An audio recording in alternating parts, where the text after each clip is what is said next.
گیا اتنی بڑی داڑھی تھی، یہ سلفی تو نہیں ہوتے، غیر مقلد ہوتے. تو اس نے آہستہ آہستہ شیخ سے کہا یہ دیوبندی ہے اور دیوبندی ضال اور مضل ہے. شیخ صاحب کا چہرہ عرب لوگ اتنی بڑی داڑھی کو دیکھ کر اعتبار کیوں نہیں کرے گا؟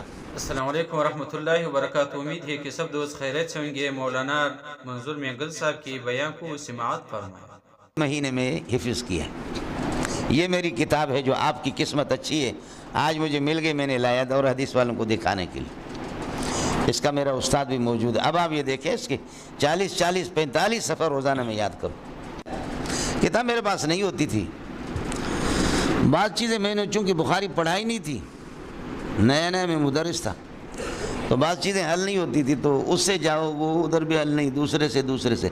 مجھے کسی نے بتایا جس کی بڑی ناک تھی، پیارے شاہین جیسے آنکھیں اس کی تھی، حرم شریف میں ستون اور ایک پلر پر وہ ٹیک لگا کر کے قرآن پڑھتا تھا اور کعبۃ اللہ کو دیکھ کر کے روتا تھا.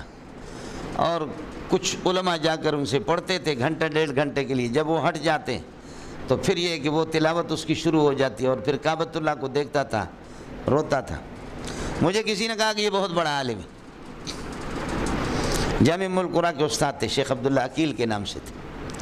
میں حضرت کے پاس گیا، میں نے کہا کہ جی قد وقع ہناک لفظ فی صحیح البخاری، کتاب میری رکھی ہوئی تھی، وقع کا معنی بیماری کے، لیکن میرے ذہن میں نہیں تھا. میں نے کہا وقع ما معنی وقع کا نام، یہ دیکھ لو مولوی صاحب اس بڈھے کو، کا نام ان هذا اللفظ قد ورد فی حدیث سیدنا انس بن مالک، معنی وقع مریض جدا.